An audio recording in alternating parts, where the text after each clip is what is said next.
तुम्हें भी लग रहा है ना कि तुम बहुत ज़्यादा अंडर कॉन्फिडेंट हो, तो इसके मल्टीपल रीजंस हैं। तुम्हें कई बार लगता है यार कि तुम बहुत अच्छे नहीं हो चीज़ों में, या फिर तुम सफिशिएंट नहीं हो। एक सर्कल की ज़रूरत है हमेशा। और कई बार ऐसा भी होता है कि तुम्हारे कुछ पास्ट एक्सपीरियंसेस ऐसे रहे होते हैं कि आप वो चीज़ें भूल नहीं पाते हो ना। लाइक कि मुझे भी अपना पता है कि एक टाइम था जब क्लास 10th में मैं उस टाइम पे फेल हो गया था, लगभग फेल हो गया था। मतलब मुझे सप्लीमेंट्री आ गई थी और उसके पहले तक मैं काफ़ी अच्छा स्टूडेंट रहा था। तो ये सारे जो एक्सपीरियंसेस होते हैं, वो आपके कॉन्फिडेंस को कहीं न कहीं हिला देते हैं। लेट्स उसके बाद पता है क्या हुआ कि जब मैं 10th क्लास में फेल हो गया था, तो उसके बाद मैंने एक प्राइवेट स्कूल में ऐसे ही एडमिशन ले लिया। और वहाँ पे क्लास 12th में लगभग किसी को भरोसा नहीं था कि मैं चलो ठीक कर लूँगा या फिर मैं पास भी हो जाऊँगा। इवन तो मेरे टीचर ने मेरे मुँह पे ही बोल दिया था उस टाइम पे, एक टीचर ने इंग्लिश में, कि तुम पास नहीं हो पाओगे, तुम्हारा हो गया है। मुझे मतलब उस टाइम में मेरी इंग्लिश बहुत ही वीक थी, उस टाइम पे आती ही नहीं थी मुझे इंग्लिश। तो ये एक प्रॉब्लम थी जो मेजर कंसर्न था। बट मुझे फ़र्क ही नहीं पड़ता था, जो जिसको जो बोलना है बोलता रहे। मैं क्या कर रहा था, मैं अपनी प्रैक्टिस कर रहा था।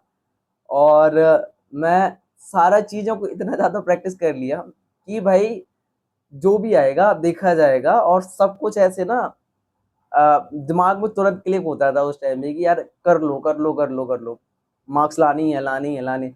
और मेरे 85% आए थे क्लास 12th में, और वहीं मेरी क्लास 10th में आए थे 67। तो बहुत ज़्यादा मैंने कवर अप करा था। ये सिर्फ मतलब अब वहां से तो थोड़ा कॉन्फिडेंस इंप्रूव हो ही गया ना।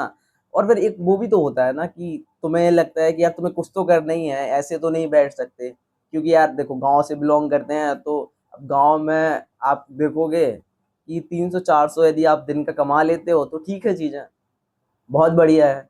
मेरा भी वही हाल था उस टाइम पे। मेरे घर वालों की एक्सपेक्टेशंस भी मुझसे ही है कि यदि मेरा बेटा इतना कमा रहा है तो ठीक है, बढ़िया था। बट समहाउ फिर मैंने अपनी ग्रेजुएशन कंप्लीट करी और फिर पोस्ट ग्रेजुएशन कंप्लीट करी। और अभी मैंने अपना एमबीए करा है यूबीएस चंडीगढ़ से। तो मेरे लिए तो बहुत बड़ी बात है।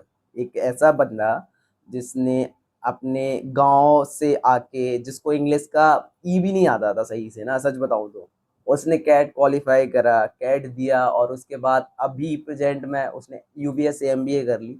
मेरे लिए तो बहुत है।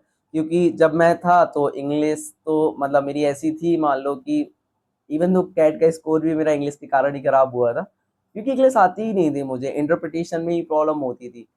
वही कितनी रीडिंग करता था, कितने न्यूज़पेपर्स पढ़े, ये बुक पढ़ी वो बुक पढ़ी, और आधी से टाइम पे वो बुक समझ ही नहीं आती थी।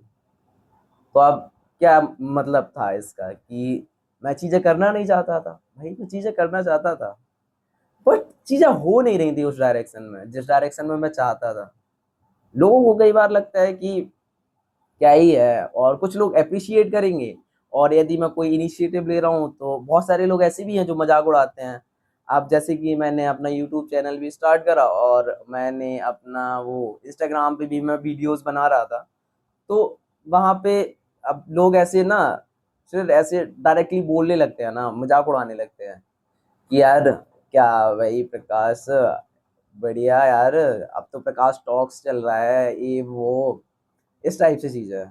और मैंने कुछ एक्सरसाइज बताई थी जो मैंने यूज़ करी थी। लाइक कि हम जब हमारी स्पीच क्लैरिटी सही नहीं होती है तो पेंसिल वगैरह इधर मतलब दांतों के बीच दबा के जब हम बोलते हैं तो it helps to tighten the muscle of the टंग।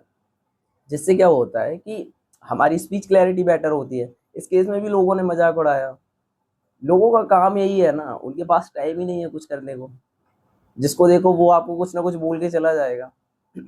एक बंदे का भी मैं देख रहा था, एंड उसके कुछ 4 5 लाख सब्सक्राइबर हैं। उसका नाम याद नहीं आ रहा है चैनल का, नहीं तो मैं आपको बताता। और उस बंदे को किसी ने कमेंट करा, क्योंकि वो थोड़ा डार्क स्किन का है ना, तो उसको किसी ने कमेंट करा, ओए कलवे। पता है उस बंदे ने रिप्लाई करा, हाँ बोल गरीब। This is kind of things जो कि हो रही हैं भाई। मतलब सही बात है, आप किसी बंदे से जिसको पता है कि वो आउट परफॉर्म कर रहा है, वो टॉप पे है, आप उसकी जाके बोलो कि यार तुझे कुछ नहीं आता है, वो हंस देगा आपके मुंह पे।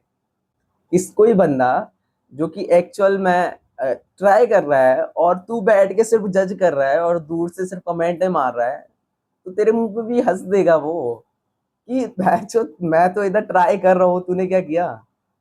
Sorry for that bad language, but अचानक से आ गया तो बस मैंने बोल दिया।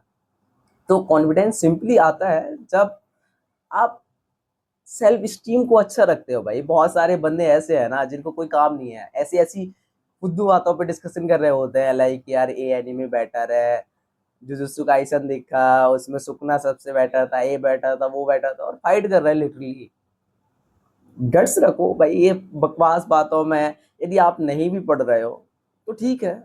एक और बात बताता हूँ मैं, कि आपने देखा होगा जब आप नया इंस्टाग्राम इंस्टॉल करते हैं और उस टाइम पे जब आप वहाँ पे रील स्क्रॉल करते हैं थोड़ा भी, नया इंस्टाग्राम नहीं मतलब नई आईडी बनाते हो, तो उसमें कितना फुद्दू कंटेंट आता है, क्या बकवास आती है, क्योंकि एल्गोरिदम को पता नहीं होता कि नया अकाउंट है तो उसको क्या देना है। जैसे जैसे आप देखते हो और जिन रील्स पे ज्यादा टाइम स्पेंड करते हो, थोड़ी लाइक करते हो, उस हिसाब से आपकी चीजें चेंज होती रहती हैं और एल्गोरिदम में सेट होता जाता है, वो फीड करता रहता है और उस हिसाब से आपको फिर सजेशंस आते हैं और उस टाइप का कंटेंट आने लगता है।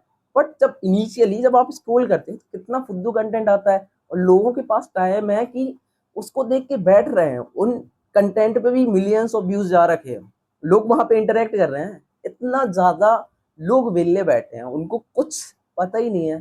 फिर आप किस बात से अंडर कॉन्फिडेंट हो? आप ट्राई कर रहे हो, बेटर हो। इस टाइप का वीडियो देखना अपने आप में ही एक बड़ी बात है। यदि तुम्हें भी लग रहा है कि चीजें थोड़ी भी सही हो सकती हैं और तुम ट्राई कर रहे हो, तब तक सही हो भाई। तुम इम्प्रूव करने के लिए हर वो संभव कोशिश कर रहे हो जो एक्चुअल में की जा सकती है। उन लोगों से फार बेटर हो जो सिर्फ बैठ के कमेंट बाजियां कर रहे हैं। Thanks for watching this video.